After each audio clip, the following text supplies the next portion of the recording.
Corina, ¿cómo te va? Muy buenas tardes. A ver, vamos a ver qué tema elegimos para hoy. Uno tiene que ver con las importaciones. La pregunta, ¿qué importamos los argentinos? ¿Sí? Un elemento tan, pero tan importante y tan cuestionado muchas veces. Y ahí nos encontramos de un detalle que se hizo analizando todo lo que sucedió en materia de comercio exterior en el año 2020, de que 6 de cada 10 insumos que se importan no tienen un proveedor local. O sea, la única perspectiva es traerlo de afuera, no hay quien lo fabrique en Argentina. 6 de cada 10, ¿sí? Ahora usted puede decir, bueno, pero de estos 6 de cada 10, muchos productos son superfluos, no hacen falta traer juguetes de China, ¿para qué quiero de esta manera? Bueno, la realidad es que 9 de cada 10 dólares que se invierten en esto se utilizan insumos importados. O sea, quiere decir que de los insumos que se importan, 9 de cada 10 industrias consumen insumos importados. Necesitan sí o sí, para tener su producción, importar bienes y servicios para poder llevar adelante su producción. El 67% de las pymes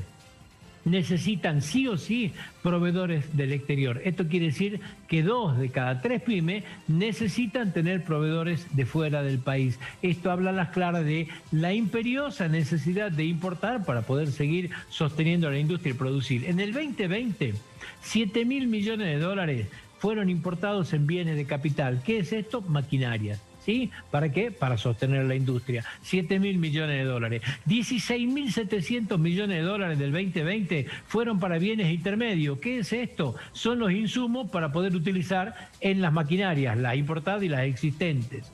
De otros 7.500 millones son piezas y accesorios para hacer funcionar esos bienes de capital, para hacer funcionar las maquinarias. A esto hay que agregarle aparte la importación de energía, que es muy fuerte en la Argentina, y el 50% de la energía que se importa va a parar casualmente al sector industrial, ¿sí?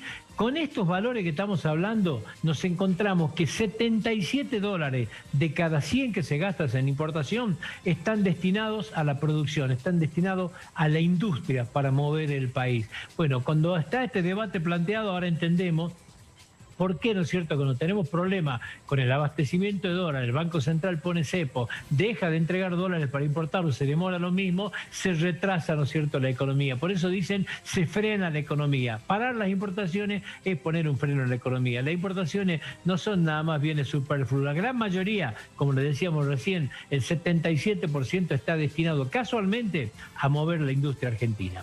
El otro tema, Máximo en contra de Néstor Kirchner. ¿Qué quiere decir esto? Así es, Néstor Kirchner en el año 2006 fue el mentor y el impulsor de una ley que tenía que ver con los biocombustibles, ¿se acuerdan? 15 años de beneficio para los biocombustibles, en el cual se desarrolló una potencia muy grande en esta industria. ¿Qué pasó ahora, 15 años después del vencimiento de la ley, que fue aprobada por unanimidad en el Senado? Bueno, el Congreso de la Nación, la Cámara de Diputados, la paró. ¿Quién fue el autor de la ley que se aprobó ahora en contra de lo que había en su momento formalizado Néstor Kirchner, su hijo Máximo, ¿sí?, presidente del bloque? No firmó el proyecto, pero fue sin lugar a ninguna duda el mentor del mismo. ¿Qué es lo que sucedió con esto? Y es una cuestión difícil de entenderla, porque en el momento que vive la Argentina, paralizar y frenar la ley de biocombustible y modificarla como la han modificado, realmente cuesta mucho entender. El ministro Guzmán, en el canje de deuda, estaba hablando de canjear deuda por naturaleza, es esto casualmente, ¿sí? Cuando hablaron de los DEJ, hablaron de la formalidad de un proceso productivo limpio y sano. Cuando hablaba Culfas de hablar de una economía verde y presentar proyectos en este sentido, hay compromisos firmados por Argentina para el 2030. Es inentendible que vayamos para atrás, ¿no es cierto?, con una normativa que casualmente era esto, donde va caminando el mundo entero. Bueno, en Argentina no hemos frenado, hemos apostado a los combustibles fósiles. Es algo imposible de entender. ¿Qué es lo que sucedió con esto? ¿Por qué se aprobó una cuestión de este tema? Bueno, primero hay que analizar los beneficios, ¿sí? Porque para poder defender una ley hay que ver cuáles son los verdaderos beneficios que dejó. Y le cuento que desde que fue creada esta normativa en el año 2006, reitero, en gestión de Néstor Kirchner, se invirtieron 3.000 millones de dólares. De estos 3.000 millones de dólares generaron 35 plantas de biodiesel.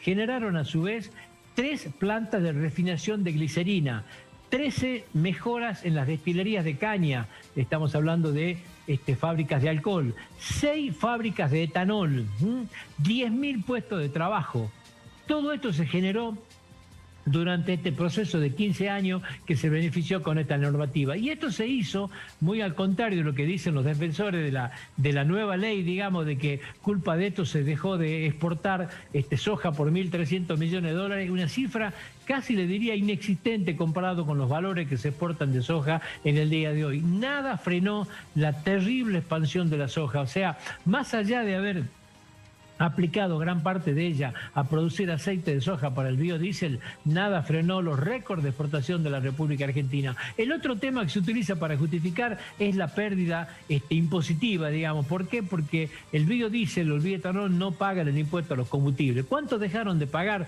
en los 15 años? 6.000 millones de dólares. ¿Saben cuánto es el subsidio a los combustibles fósiles en el año 2020? 6.000 millones de dólares. O sea, en un solo año se perdió impositivamente lo que consumió la ley de biocombustible en 15. Bueno, le cuento que para el 2021 los subsidios a los combustibles fósiles van a ser de 9.000 millones de dólares. Un país absolutamente a contramano. No se puede llegar a entender. No hay ninguna justificación para que pase lo que pasó. ¿Qué es lo que pasó? Sacando lo que es el etanol de la caña, que conserva, ¿no es cierto?, su 6%. El del maíz quedó en un 6%, pero puede ser rebajado a un 3%. La ley lo dice de esta manera que puede ser. Y directamente el corte del biodiesel de soja ha bajado del 10 al 5 y puede llegar inclusive a ser 0. Un beneficio increíble para todo el sector de los combustibles fósiles. El último tema es decir, ¿cómo estamos las vacunas en Jujuy?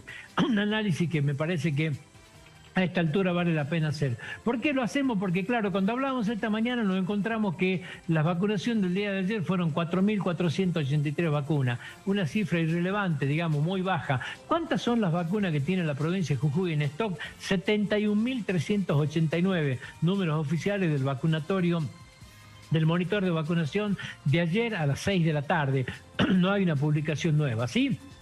A Jujuy llegaron 553.557 vacunas, se aplicaron 482.168. De estas, 377.478 fueron primera dosis y la segunda dosis 104.960. ¿Qué quiere decir esto? Que hay casi 105.000 jujeños que tienen toda la vacunación, las 2 dosis aplicadas. Esto es un 18.36%. Ahora vamos al análisis de lo que tienen la primera vacuna solamente aplicada, que decíamos que eran 377.000. Esto quiere decir que son el 66,22%. 2 de cada 3 jujeños tienen la primera dosis aplicada. ¿Sí? Hay 272.000 jujeños que están esperando la segunda dosis. Este es el verdadero cuello de botella. ¿Qué es lo que está pasando con esto? Y me parece que el análisis es muy sencillo. Cuando hablamos que 2 de cada 3 jujeños tienen la primera dosis, quiere decir que todos los jujeños de los grandes centros urbanos, en su gran mayoría, han sido ya vacunados. ¿De dónde sacamos este porcentaje? De una relación muy sencilla. ¿Cuál fue el padrón electoral para las elecciones que pasaron?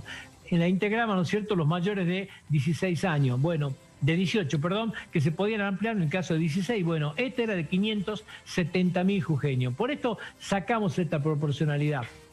Cuando sacamos esta proporción nos encontramos de que la gran mayoría de los jujeños que quedan sin vacunar son casualmente los lugares más alejados. Bueno, va a exigir un esfuerzo distinto. No es lo mismo vacunar gente en San Salvador, Jujuy, que vacunar gente en Coranzulí. Sin duda que ahora empieza un desafío mayor para el sistema sanitario jujeño. Pero el otro elemento que está acá es la segunda vacuna y no depende del sistema sanitario, depende de lo que logre Nación para traer la segunda vacuna. La Sputnik 5 no tiene ninguna novedad. El resto está atrasado. Hoy hay un gran problema en toda la República Argentina con la segunda dosis. 18 millones de argentinos están esperando la segunda dosis. De esto, le cuento, 272.000 son jujeños. Este es un gran problema que tiene que enfrentar el sistema sanitario argentino y jujeño.